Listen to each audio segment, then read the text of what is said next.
How to play a YouTube video using the YouTube streaming feature in VIA. Start by launching the VIA app.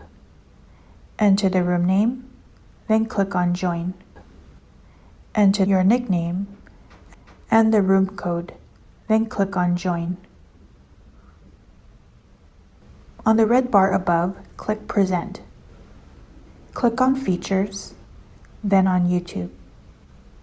From here, search for the YouTube video that you want to stream.